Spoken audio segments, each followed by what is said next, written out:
it gives you an overview over the important women that are part of the game.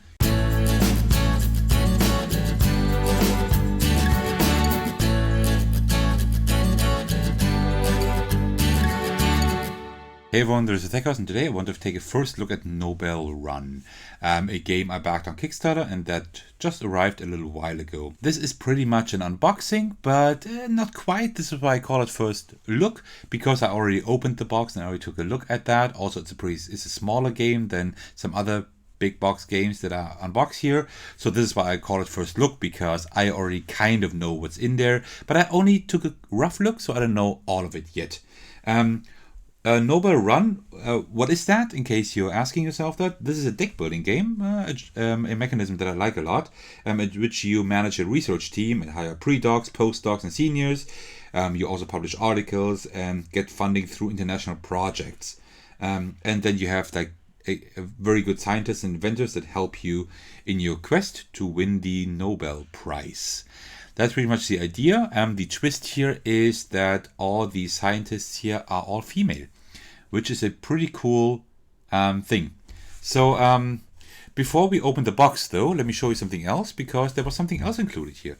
Nobel Run Stories. That was a stretch goal of the campaign, and that is pretty cool because it gives you an overview over the scientists and or not just scientists, but important women that are part of the game. You see like the timeline here, like at when they were active, and also here you see little summaries. Here you have Mary Somerville, Florence Nightingale, which we know. Also we have Lise Meitner, and even more important women in of history, and that is throughout history, and that is pretty cool.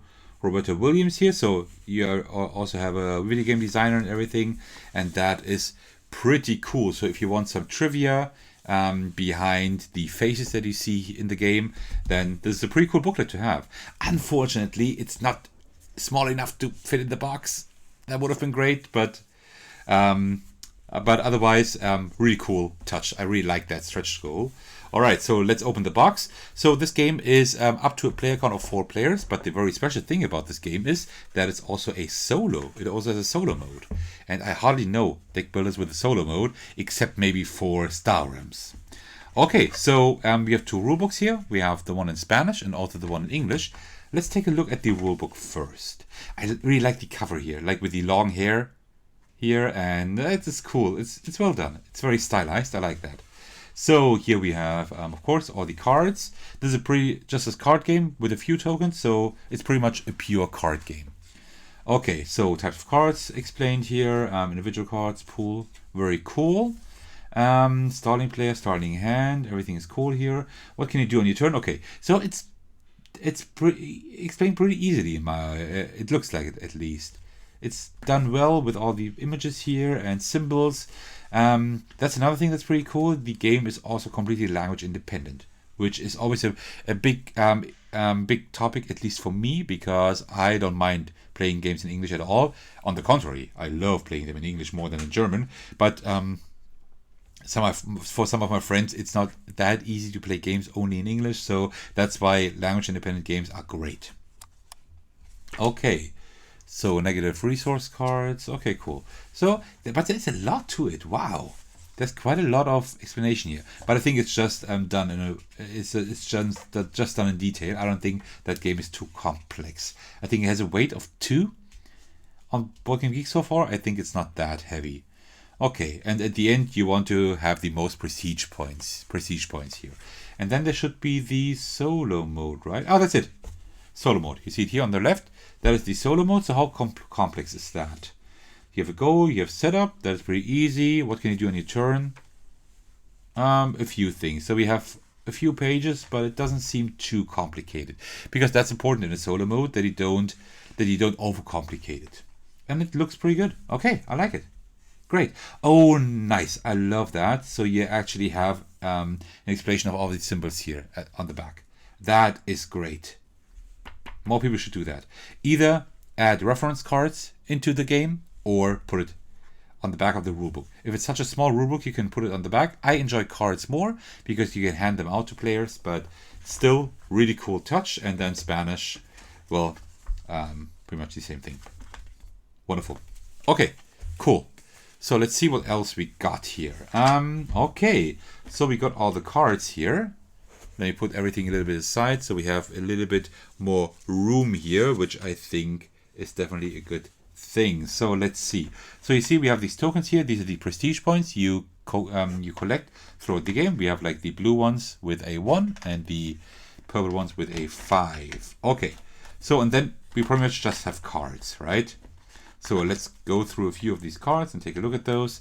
So the cards, these were upgraded to be a little bit thicker than they were planned to be, because quite a lot of people backed that. I think there were more than 1,000 backers. So this was actually this project did pretty well on Kickstarter. Okay, so we have all these symbols here, right? So the gray ones here, I think these are the starting cards. Yeah, they all have the same stuff here. These are starting cards. Like in every deck builder, you have like a pretty weak set of starting cards. Let me put that aside. That's a little bit annoying here. Like this. These are the starting cards here for sure. And then these here, I'm not quite sure what these are. I don't know the game yet. We have pre and post docs. I think this could be, yeah, these are post docs here, right?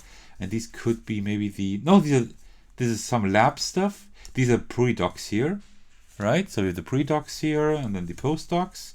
And you see they all give like some kind of reward down here. This is probably the cost here in the top left, right? So 4 funding or 4 gold, whatever, money, and 6 money, whatever, 8 money even. The seniors then, these are even better probably, and they like give you rewards. And it seems like that slash here indicates that you either get that or that or that, which is pretty interesting. Or maybe these are different phases in the game. That's also possible. So I don't know about that yet because I haven't played the game yet, of course.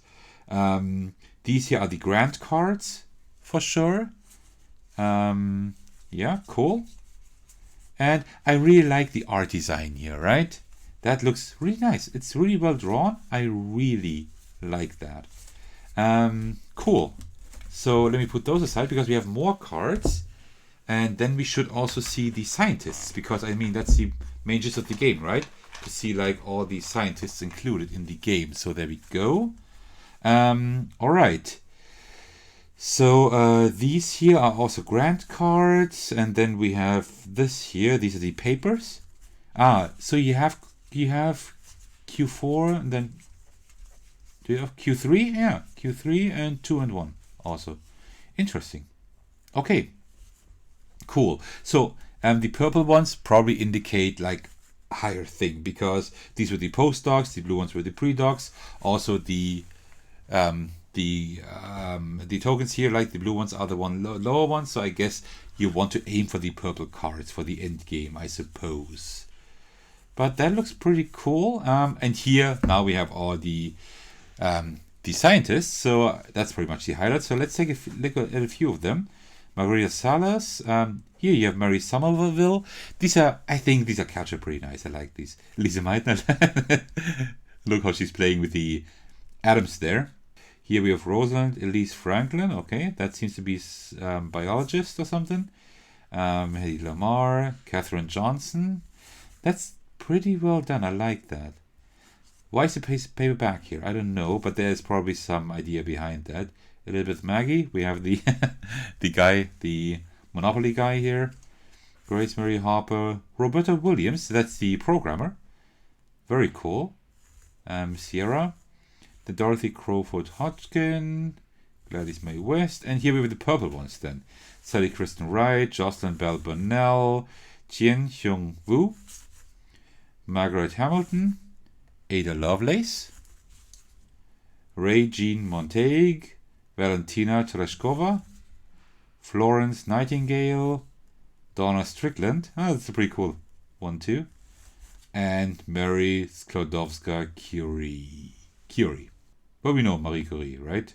All right. And that is pretty much it.